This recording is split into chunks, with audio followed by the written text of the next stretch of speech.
Mission statements. Why your tour company will benefit from a strong and authentic purpose. In today's tours and activities landscape, mission statements and purposes with a capital P don't seem to have much importance put on them.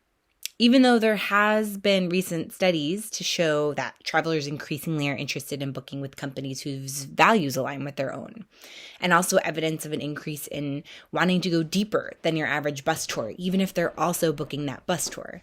However, in reality, those same customers are also booking through Viator, Get Your Guide, etc., where individual company branding is hard to get across. So I can see how companies aren't able to see the value of putting solid work into your brand if you aren't getting that much direct traffic. And still, I would argue that a mission statement is so much more than just getting the customers. It's going to help you retain them once they're already on your tour and encourage word of mouth marketing to get more people on your tours. An authentic mission statement, meaning one that you truly believe in and isn't just pulling from trendy concepts, should be the core of your brand, and it will help you brand out the rest of your customer's experience, from the tour confirmation email to any correspondence that you have with them to the actual tour, which is vital in getting them to remember you. You'll know a tour has been properly branded when a guest will remember the name of your company. Less common than you think, as they often remember instead that really cool food tour I took in Taipei, which doesn't really help you at all. In this article, I'll outline the simple process I like to use to develop mission statements and purposes, which can be used whether you're a large multi-destination operator or a solo guide business. So, mission statement. You basically want to answer the question, what do you do, for whom, and how? Your answer should be short and simple, 2 sentences at most.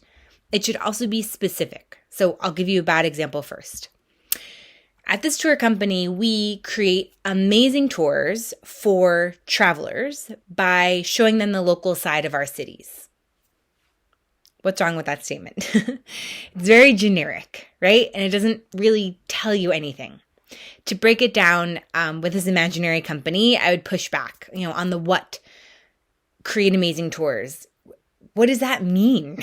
How do you define amazing? How are your tours amazing? Does that mean they're more amazing than any other tour company, or they're the same amazing? It doesn't tell me anything. It's like empty words, right? For whom? Travelers. It's incredibly broad and unrealistic. I imagine that you don't really believe that your tours are for every type of person and traveler out there. Are your tours for families with kids? Are they for foodies? For people who normally like to explore on their own? For solo travelers? For the academic who wants to dig deep into everything? The ideal tour for each of those individual travelers will look quite different. To create a tour for all of them would be to create a tour that not all of them 100% love or are inspired by. Better to be specific. Bonus, figuring out your whom in your mission statement will then help you narrow down your marketing strategy, as that is also the audience that you're trying to reach, right? This is a good exercise for marketing. And finally, how, right? Showing the local side of a city leaves a lot of questions for me. How are you defining local? Does that mean that it's a neighborhood far away from the center? Or if your tour includes landmarks, then how is that local? Or are you showing them in ways that only locals would enjoy? Like maybe instead of going up the Eiffel Tower, you're having a picnic on a hill where you have a view of the Eiffel Tower. Like, what does that mean? The local side of our city. So let's give some better examples. I'm going to pretend that the following brands are looking to get into the tour business. Here's how they might craft their mission statements. I'm making all this up. Nike. Let's say Nike ran jogging tours around the world. Their mission statement might say, we create tours that help you move for travelers who want to stay active during their trip by combining the must-see sites with the best local jogging routes. Right? Very clear, very specific what they're doing and for who. Let's say Toyota, the car company, ran private multi-day trips. They might say, we make road trips easier for families by taking care of all of the logistics and planning, leaving you to enjoy being out on the open road without the stress of where to go and what to do. Okay, again, very clear what they do, what their tours are going to look like. So for your purpose, For your purpose, you want to answer why, right? Or to be more specific, why do you do what you do? When talking about responsible business, you might hear the phrase triple bottom line, which refers to people, planet, profit. And the idea is that while your product service should be good for humanity and you should treat your employees well, it shouldn't destroy the planet, it also needs to make a profit. Because if you're not making a profit, you're not going to make it. And you can't do any good as a company if you've closed, right? So I start with that to say that having a grand purpose does not mean that you're sacrificing profit to do it. In fact, the bigger the purpose, the more important it is to do it in a way that is profitable so you can sustain that. Your purpose, if done well and incorporated properly into your company culture and brand, that's an important caveat, should be what motivates your team and your customers. People should want to work with you, right?